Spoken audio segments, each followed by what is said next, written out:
Olá, gente, tudo bem, tudo bem, tudo bem? Tudo bem, gente, tudo bem, tudo bem? Que prazer inenarrável aqui com vocês. Sou o professor Dandan. Vamos falar sobre Iracema, a Virgem dos Lábios de Mel. Vamos falar dessa obra do José de Alencar. É uma obra de 1865. Essa obra, ela é uma das obras indianistas do José de Alencar. Faz parte da trilogia. Junto a ela nós temos o Guarani e o Birajara. Esta obra americana é um romance americano, é um romance indianista, nativista, é um romance primitivo. Este romance que o José de Alencar faz em 1865 é a sua porção indianista para marcar a nacionalidade, a busca da identidade nacional, a nossa identidade cultural, a nossa formação pelo século XIX, que passa pela origem do brasileiro, pela miscigenação, pela colonização da América, do Brasil pelo europeu, pelo português. E o José de Alencar vai fazer isso em homenagem à sua terra. Esta é a obra Iracema. Ela faz parte de 3 pontos, 3 relações que o José de Alencar vai pontuar muito bem. E quais são essas 3 partes que ele vai pegar? Primeiro, esta obra ela tem um subtítulo, ela tem uma outra parte, Iracema, uma lenda do Ceará. Então, há uma ideia de formação do Ceará, há uma ideia de homenagem e de importância à sua terra natal, há uma ideia de transformar o Ceará num estado extremamente importante para a nação, para o reino, para o Brasil, naquele momento, por parte do José de Alencar. Então, o que acontece? O que ele faz? Ele vai pegar essa obra e colocar uma lenda do Ceará. Ele tem aqui uma ideia de marcar o Ceará como ali havendo a colonização, como ali havendo a miscigenação, como ali havendo a origem nossa do Brasil, da América e do brasileiro. E ele coloca tudo isso muito bem pontuado, muito bem marcado, onde? Na origem do brasileiro, na origem do Moacir, na origem da nossa nacionalidade, fruto da miscigenação entre o europeu, o branco e o índio. O negro, é importante a gente salientar, ele está fora deste processo. No século XIX, a gente não incluía e não colocava o negro neste processo. É importante também lembrar que naquele momento nós vivíamos uma sociedade escravocrata. No Brasil, tínhamos essa questão da escravidão ainda no momento em que este livro foi escrito em 1865. Então, não colocavam os escritores românticos e indianistas, não colocavam o negro neste processo de formação. Ou seja, é um processo de formação do brasileiro ainda capenga, ainda sem a sua outra perna, extremamente importante, já que somos produtos do branco, do negro e do índio. Mas naquele momento é só o branco e o índio. É isso que nós fazemos naquele momento. Então essa obra, ela se pontua assim, uma homenagem ao Ceará, aqui a ideia da miscigenação e da origem do brasileiro, e nós temos também o quê? A formação da América, a colonização da América, ou seja, ele vai falar do colono, ele vai falar sobre o quê? Sobre o português que chega aqui. E neste nosso processo de formação, quem vence? Neste processo miscigenatório, quem vence? Neste nosso processo de formação da América e do povo brasileiro, quem vence? Óbvio, o europeu.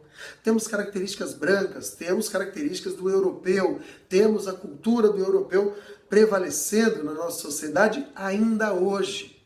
Então, o que acontece? O José de Alencar marca isso, a colonização da América pelo europeu. E nesta colonização da América pelo europeu, o que acontece? O Martim, que é um branco, e este branco, o que ele faz? Ele vem aqui para a América, ele vem para o Brasil, ele vem para o Ceará.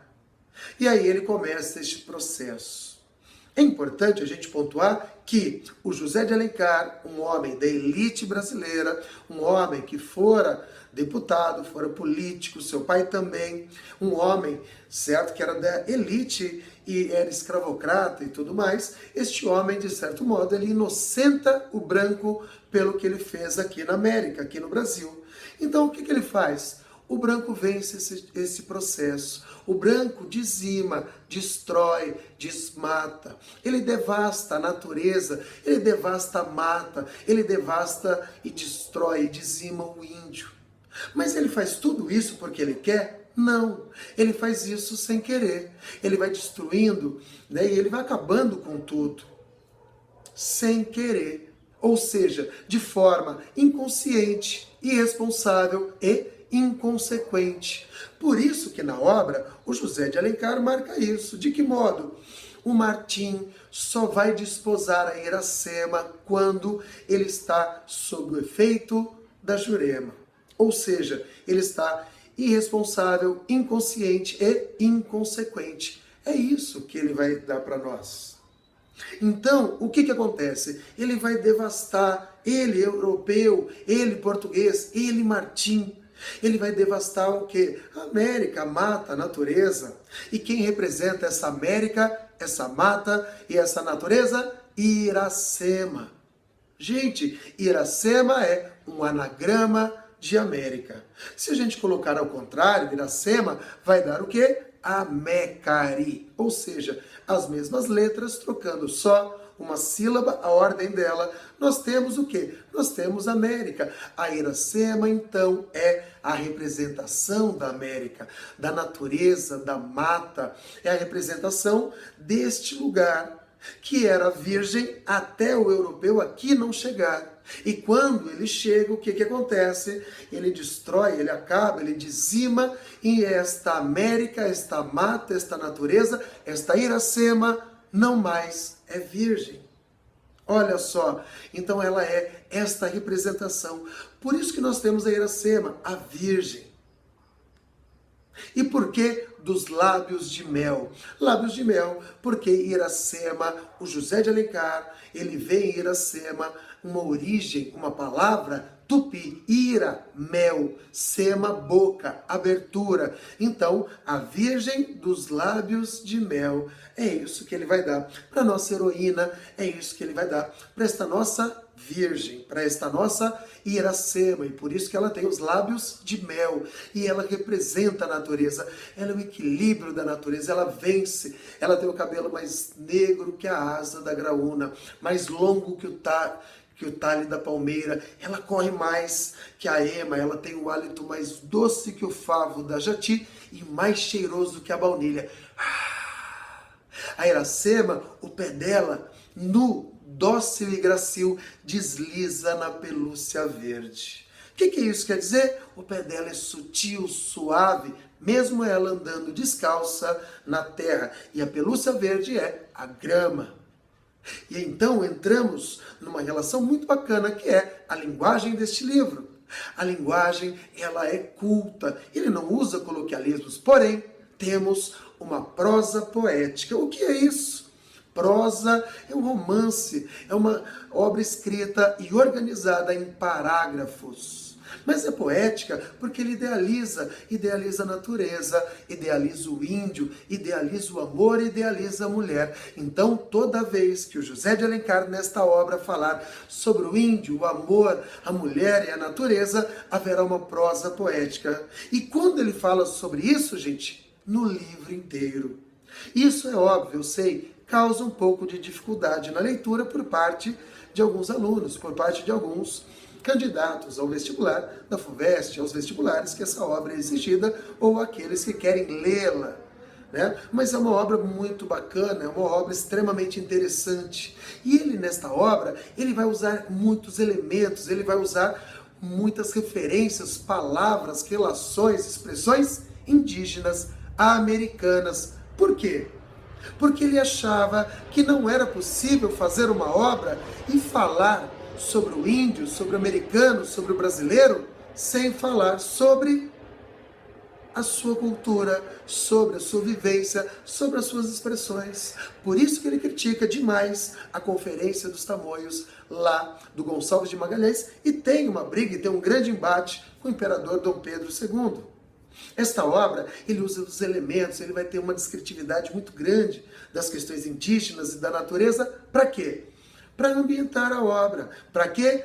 Para ambientar a nossa leitura, para ambientar você, leitor, para ler isso. E ele vai pontuando e ele vai descrevendo numa relação amorosa. Temos neste livro esta alegoria da colonização da América. Temos neste livro uma homenagem ao Ceará. Temos neste livro a ideia da formação do brasileiro através da miscigenação entre o branco e o nativo. Porém, aí uma gostosa história de amor, de aventura e de magia, obviamente. Essa história de amor tem muitas tensões, brigas, coisas que não deixariam o amor dos dois personagens principais acontecer. Por exemplo, são de tribos inimigos. Martim é da tribo dos Pitiguaras, Iracema dos Tabajaras.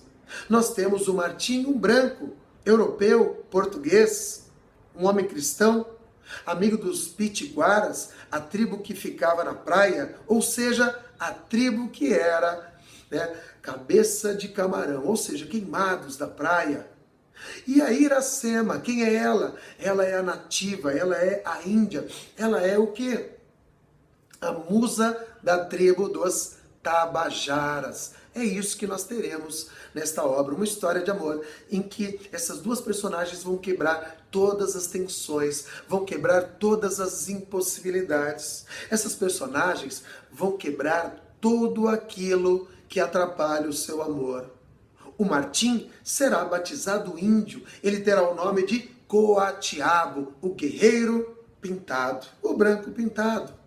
Os dois agora serão casados, os dois terão agora a mesma vida. E aí eles quebram toda a questão de raça, toda a questão aqui de religiosidade, e as tribos que são inimigas farão aí ao final um pacto.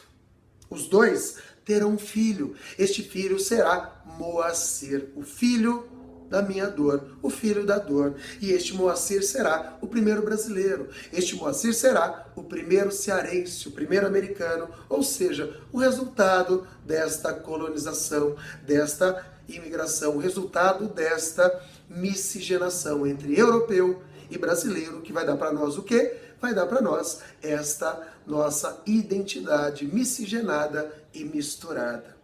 É importante lembrar que este livro tem 33 capítulos. E o primeiro capítulo é o capítulo inicial, onde talvez você sinta mais dificuldade. Ele é uma poesia. Verdes mares bravios de minha terra natal, onde canta a jandaia nas frondes da carnaúba. O primeiro capítulo, cronologicamente, ele é o último. Ele acontece depois da história. Então o narrador diz: vou contar uma história que me contaram nas lindas várzeas onde nasci.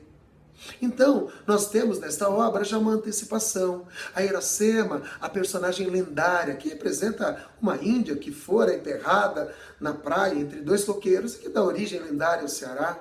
O Martim, que é o colonizador, que é o guerreiro, que vem e que forma de fato e de forma histórica e heróica o Ceará. Ali em 1603, 1604, da formação histórica e da formação lendária, ele dá esta nossa obra de amor. Iracema, uma lenda do Ceará. É uma obra muito bacana, extremamente interessante, dessas duas tribos que formam o nosso Ceará, o nosso Brasil, a nossa América, esses dois personagens. Tudo bem? Obrigado pela presença, pela permanência aí. Um prazer inenarrável. Até a próxima!